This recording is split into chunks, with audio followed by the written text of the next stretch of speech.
I watched a wonderful film last night called The Cook, the Thief, His Wife, and Her Lover by Peter Greenaway, my first movie by him, and I had heard his vision was really intense, but wow, yeah, I'm very excited to check out more of his stuff. If anyone has any recommendations on which ones to go to first.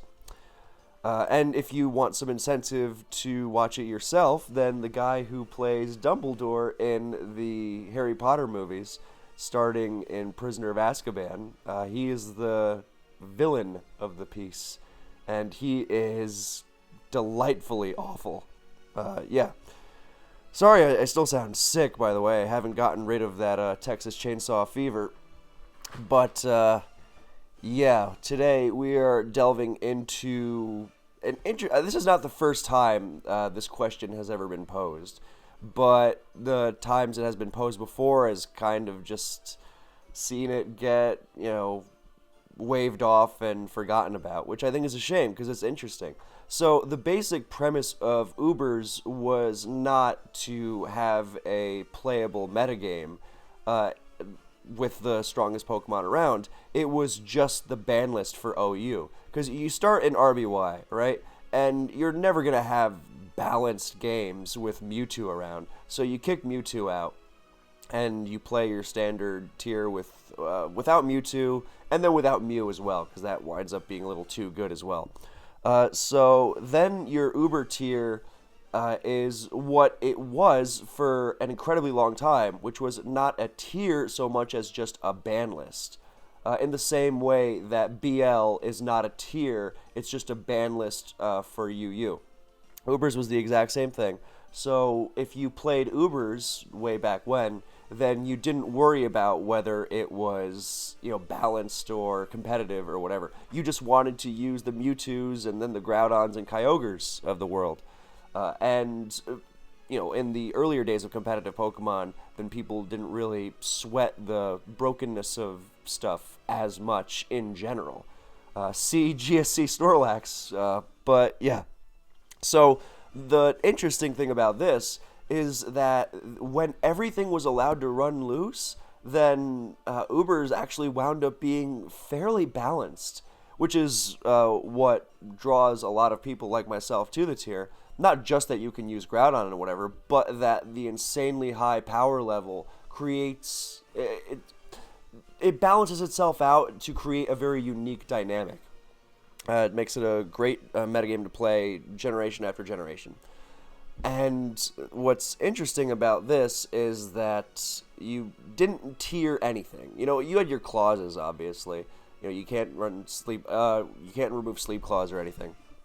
But other than that, you're not banning anything, with the exception of Arceus and DPP.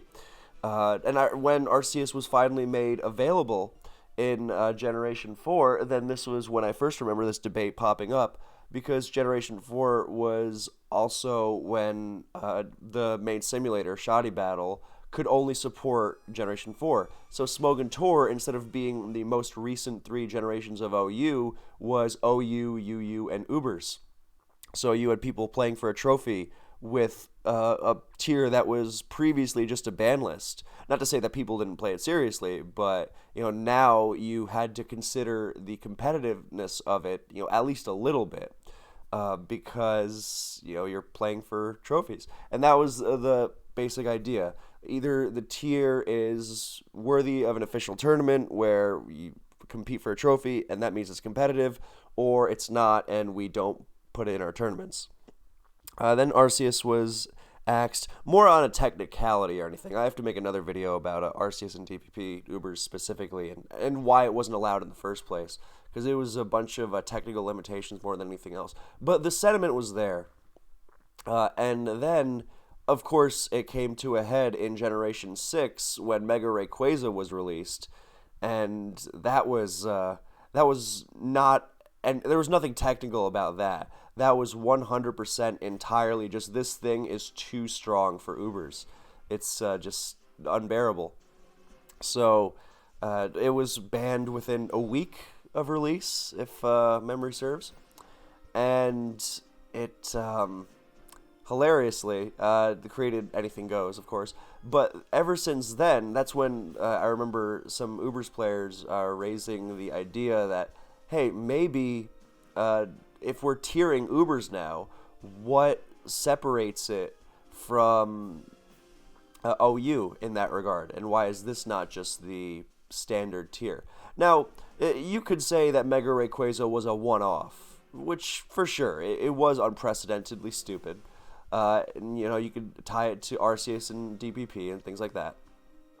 But then comes Generation 9, or sorry, 8, and you have both Zacians getting banned, and uh, and maybe some other things I'm overlooking right now. I know some people wanted to get rid of what's it called, Ultra Necrozma in Gen 7, although I don't think that ever reached any sort of consensus. But yeah, so people are actually thinking, or Ubers gets tiered somewhat regularly now. If something is broken or unbalanced or whatever, then people say, hey, to make the Ubers tier better, we should do something about it. Especially because it's in official tournaments nonstop. You now really have more of a case for, if we're gonna tier this metagame anyway, then why wouldn't we just make it standard play? And is there any argument other than tradition? And that's what I've been thinking about. And honestly, I mean, I'm biased, of course, because I love Ubers. I love multiple generations of Ubers, and yet I don't really have a good argument against it.